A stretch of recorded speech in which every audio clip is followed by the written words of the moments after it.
प्रज्ञा आणि प्रमोद नव्या घरात शिफ्ट झाले होते. त्यांनी या शहरात एक घर विकत घेतलं होतं. वाह, किती मोठं कपाट आहे हे, आईला सांगते.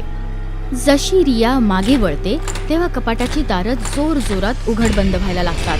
रिया थांबते. तेव्हा तिथे परत कपाट पाहिलं तर कपाटाची दारं बंद असतात.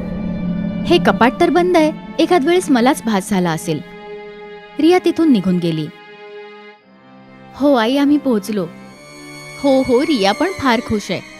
घर पण फार मोठं आहे. तुम्ही वास्तुशांतीची पूजा केलीत? नाही आई, आताच तर शिफ्ट झालो आहोत, करून घेऊ. अशा पूजेसाठी उशीर करून चालत नाही. सगळ्यात आधी पूजा तर करायला हवी होती. तसंही ते घर 5 वर्षांपासून रिकामं होतं. माहित नाही तिथे किती वाईट शक्तींचा वास असेल. आई, तू पण ना, आजच्या काळात असं थोडीच असतं. मला माहित आहे तुला माझं पटणार नाही, पण लवकरात लवकर पूजा करून घे. ठीक आहे आई. प्रज्ञाने फोन कट केला आणि ती आपल्या शिफ्टिंगच्या कामात व्यस्त झाली. रियाला हे फार आवडत होतं. मम्मी, माहितीये, या घरात जुनं कपाट आहे. ते कपाट फार मोठं आहे. अच्छा, मी तर नाही पाहिलं असं कपाट. तुम्ही स्टोअरमध्ये नाही गेलात ना, ते कपाट तिथेच आहे. ठीक आहे, एकदा घर व्यवस्थित सेट होऊ दे, मग ते कपाट पाहते. शिफ्टिंग करून ते तिघं थकले होते. रिया, आज तू याच खोलीत झोपून जा. उद्या तुझी रूम साफ करेन. ठीक आहे मम्मी. रिया आपल्या आई वडिलांसोबत झोपली. अचानक मध्यरात्री रिया उठून चालायला लागली. ती सरळ स्टोर रूम मध्ये गेली आणि कपाटासमोर जाऊन उभी राहिली. इथे प्रज्ञाचीही झोपमोड झाली. रिया! प्रज्ञा रियाला शोधत बाहेर आली तर तिने पाहिलं की स्टोर रूमचा दरवाजा उघडा होता. प्रज्ञा स्टोर रूमच्या आत गेली. रिया बेशुद्धीच्या स्थितीत कपाटाचं दार उघडणारच होती. रिया! रिया! रिया शुद्धीवर आली. मम्मी, मी इथे कशी आले? मला काय माहित, मी तर तुला शोधत इथे आले. पण मी तर तुझ्यासोबत झोपले होते. हो, मी पण तर तेच म्हणते. जाऊ दे, चल. प्रज्ञा रिया परत खोलीकडे घेऊन गेली. पुढल्या दिवशी रात्रीची ही गोष्ट प्रज्ञाने प्रमोदला सांगितली. असंही होऊ शकतं की रियाला रात्री चालण्याचा आजार असेल. आतापर्यंत तर नव्हती, अचानक कसं झालं असेल? तर मग काय असू शकतं? मला वाटतं आई जे बोलली होती, आपल्याला वास्तुशांतीची पूजा करायलाच हवी. ठीक आहे, मग मी येताना भटजींशी बोलूनच घरी येतो. आज प्रज्ञा स्टोर रूम मध्ये गेली. तिथे तिने परत ते कपाट पाहिलं. हे कपाट खूप जुनं वाटतं आहे. प्रज्ञाने कपाट उघडलं. अरे, हे कसलं कपाट आहे? कसला शेल्फच नाहीये. कोणी आता ह्याच्यात सामान कसं ठेवेल? विचित्रच आहे. प्रज्ञाने कपाट बंद केलं आणि स्टोर रूमच्या बाहेर जाऊ लागली. तेव्हा त्या कपाटाचे दरवाजे उघडझाप करायला लागले. प्रज्ञा घाबरली. ती मागे वळली तर कपाट एकदम बंद झालं. मी आत्ता जो आवाज ऐकला तो एखाद वेळेस मला भ्रम झाला असेल. प्रज्ञा तिचं काम करायला निघून गेली. संध्याकाळी रिया कपाटाचा आवाज ऐकून स्टोर रूम मध्ये गेली. आज परत ते कपाट आवाज करत होतं. आज परत ते कपाट आवाज करतंय. रियाने जेव्हा कपाटाचं दार उघडलं तेव्हा तिने पाहिलं की कपाटाच्या आत तिच्याच वयाची एक मुलगी होती. तू कोण आहेस? नंदिनी. तू इथे या कपाटात काय करते आहेस? हे माझं घर आहे. नाही, हे तर आमचं घर आहे. हे माझं घर आहे. Mummy, mummy! प्रज्ञा तिथे आली. काय झालं? मम्मी, ही मुलगी म्हणते की हे घर हिचं आहे. कोणती मुलगी? कोणती मुलगी? कुठे आहे मुलगी? जेव्हा रियाने कपाटाच्या आत पाहिलं तर तिथे कोणी नव्हतं. पण आता नंदिनी इथे होती. प्रज्ञा समजून गेली, काहीतरी गडबड आहे. त्या संध्याकाळी जेव्हा प्रमोद भटजींना घेऊन आला तेव्हा प्रज्ञाने त्यांना कपाटाबद्दल सगळं सांगितलं. भटजींनी कपाट पाहिलं. या कपाटाचे दरवाजे उघडझाप होत असतात आणि रिया नेहमी या कपाटाजवळच असते. नक्की या कपाटात एखादी वाईट शक्ती आहे. उद्या ब्रह्ममुहूर्तावर आपण या कपाटाला बंद करून टाकू आणि अष्टाधिक बंधनात बांधून टाकूया. ठीक आहे भटजी. प्रज्ञा आणि प्रमोदने भटजींचा आशीर्वाद घेतला आणि ते तिथून निघून गेले. या रात्री जेव्हा सगळे झोपले होते तेव्हा अचानक कपाटाचं दार उघडलं. सगळ्या घराच्या लाईट्स चालू बंद व्हायला लागल्या. घरात विचित्र अशी शांतता पसरली आणि त्या कपाटातून भूत बाहेर पडू लागले. भूतांचा परिवार घराच्या आत आला. ते लोक रियाच्या रूम मध्ये गेले. नंदिनीचं भूत रियाचा गळा आवळू लागलं. मम्मा! प्रज्ञा आणि प्रमोद पळत रियाच्या रूम मध्ये गेले. रिया, सोडून दे माझ्या मुलीला. हे घर आमचं आहे, हे जग आमचं आहे. आम्ही इथून निघून जाऊ. आम्ही तुम्हाला आमच्या बरोबर आमच्या जगात घेऊन जाऊ. सोड माझ्या मुलीला. तिसऱ्या भूताने प्रमोदचा गळा पकडला आणि त्याला वर उचललं. तेव्हाच भटजी तिकडे आले आणि पवित्र गंगाजल त्या भूतांवर शिंपडू लागले. ते तिन्ही भूत तिथून गायब झाली. आपल्याला ते कपाट आत्ताच बंद करावं लागेल. भटजी स्टोर रूम मध्ये गेले. तिथे कपाटाच्या दारांवर टाळा लावला आणि मग मंत्रांच्या शक्तीने त्या कपाटाला स्थगित बंधनाने बांधून टाकलं. ते कपाट जोर जोरात हलत होतं आणि मंत्रांचा जप थांबला तेव्हा कपाट स्थिर झालं. आता ते भूत या दरवाजातून बाहेर नाही येऊ शकत. धन्यवाद भटजी. आम्ही उद्याच हे घर सोडून जाऊ. आता तर या घरात कसलीच भीती नाहीये, पण नकारात्मक ऊर्जा या घरात नेहमीच असेल. हे घर सोडण्यातच भलं होईल. पुढल्या सकाळी प्रज्ञाच्या कुटुंबाने ते घर सोडून दिलं. आजही तो दुसऱ्या जगाचा दरवाजा म्हणजे कपाटाच्या आतून भूतांच्या ओरडण्याचा आवाज येत असतो. आम्हाला सोडा, आम्हाला मुक्त करा, सोडा आम्हाला. प्रज्ञा आणि प्रमोद नव्या घरात शिफ्ट झाले होते. त्यांनी या शहरात एक घर विकत घेतलं होतं. वाह, किती मोठं कपाट आहे हे, आईला सांगते.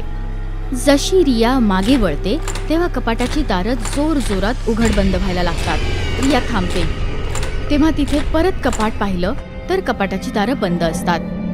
हे कपाट तर बंद आहे, एखाद वेळेस मलाच भास झाला असेल.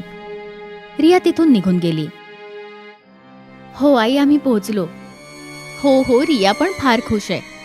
घर पण फार मोठं आहे. तुम्ही वास्तुशांतीची पूजा केलीत? नाही आई, आताच तर शिफ्ट झालो आहोत, करून घेऊ. अशा पूजेसाठी उशीर करून चालत नाही. सगळ्यात आधी पूजा तर करायला हवी होती. तसंही ते घर 5 वर्षांपासून रिकामं होतं. माहित नाही तिथे किती वाईट शक्तींचा वास असेल. आई, तू पण ना, आजच्या काळात असं थोडीच असतं. मला माहित आहे तुला माझं पटणार नाही, पण लवकरात लवकर पूजा करून घे. ठीक आहे आई. प्रज्ञाने फोन कट केला आणि ती आपल्या शिफ्टिंगच्या कामात व्यस्त झाली. रियाला हे फार आवडत होतं. मम्मी, माहितीये, या घरात जुनं कपाट आहे. ते कपाट फार मोठं आहे. अच्छा, मी तर नाही पाहिलं असं कपाट.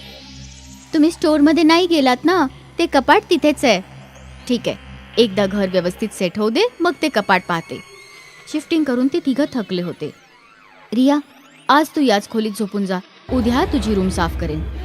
ठीक आहे मम्मी. रिया आपल्या आई वडिलांसोबत झोपली. अचानक मध्यरात्री रिया उठून चालायला लागली. ती सरळ स्टोर रूम मध्ये गेली आणि कपाटासमोर जाऊन उभी राहिली. इथे प्रज्ञाचीही झोपमोड झाली. रिया! प्रज्ञा रियाला शोधत बाहेर आली तर तिने पाहिलं की स्टोर रूमचा दरवाजा उघडा होता. प्रज्ञा स्टोर रूमच्या आत गेली. रिया बेशुद्धीच्या स्थितीत कपाटाचं दार उघडणारच होती. रिया! रिया! रिया शुद्धीवर आली. मम्मी, मी इथे कशी आले? मला काय माहित, मी तर तुला शोधत इथे आले. पण मी तर तुझ्यासोबत झोपले होते. हो, मी पण तर तेच म्हणते. जाऊ दे, चल. प्रज्ञा रिया परत खोलीकडे घेऊन गेली. पुढल्या दिवशी रात्रीची ही गोष्ट प्रज्ञाने प्रमोदला सांगितली. असंही होऊ शकतं की रियाला रात्री चालण्याचा आजार असेल. आतापर्यंत तर नव्हती, अचानक कसं झालं असेल? तर मग काय असू शकतं? मला वाटतं आई जे बोलली होती, आपल्याला वास्तुशांतीची पूजा करायलाच हवी. ठीक आहे, मग मी येताना भटजींशी बोलूनच घरी येतो. आज प्रज्ञा स्टोर रूम मध्ये गेली. तिथे तिने परत ते कपाट पाहिलं. हे कपाट खूप जुनं वाटतं आहे. प्रज्ञाने कपाट उघडलं. अरे, हे कसलं कपाट आहे? कसला शेल्फच नाहीये. कोणी आता ह्याच्यात सामान कसं ठेवेल? विचित्रच आहे. प्रज्ञाने कपाट बंद केलं आणि स्टोर रूमच्या बाहेर जाऊ लागली. तेव्हा त्या कपाटाचे दरवाजे उघडझाप करायला लागले. प्रज्ञा घाबरली. ती मागे वळली तर कपाट एकदम बंद झालं. मी आत्ता जो आवाज ऐकला तो एखाद वेळेस मला भ्रम झाला असेल. प्रज्ञा तिचं काम करायला निघून गेली. संध्याकाळी रिया कपाटाचा आवाज ऐकून स्टोर रूम मध्ये गेली. आज परत ते कपाट आवाज करत होतं. आज परत ते कपाट आवाज करतंय.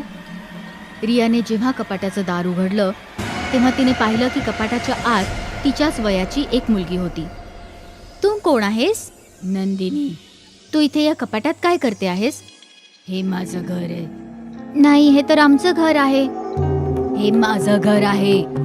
Mummy, mummy! प्रज्ञा तिथे आली. काय झालं? मम्मी, ही मुलगी म्हणते की हे घर हिचं आहे. कोणती मुलगी? कोणती मुलगी? कुठे आहे मुलगी? जेव्हा रियाने कपाटाच्या आत पाहिलं तर तिथे कोणी नव्हतं. पण आता नंदिनी इथे होती.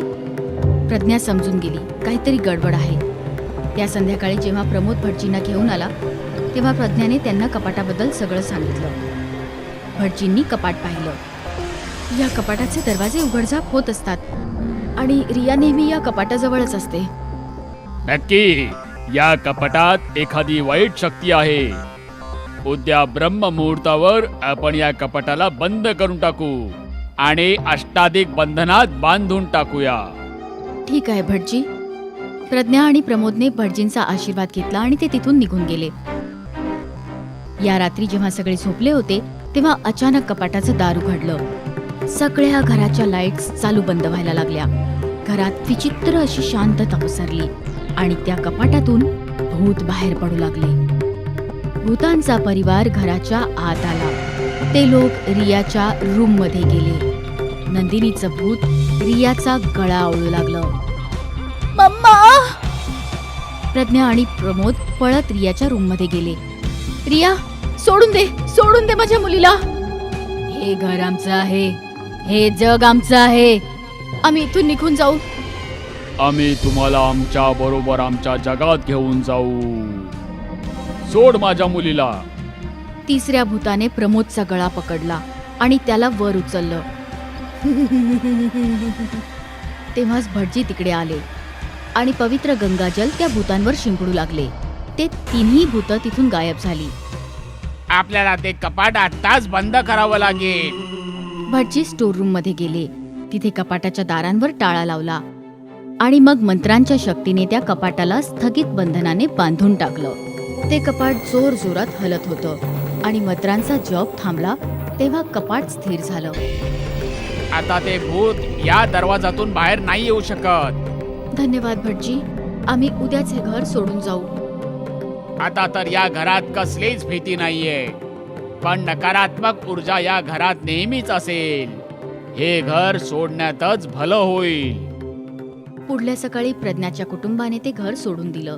आजही तो दुसऱ्या जगाचा दरवाजा म्हणजे कपाटाच्या आतून भूतांच्या ओरडण्याचा आवाज येत असतो. आम्हाला सोडा.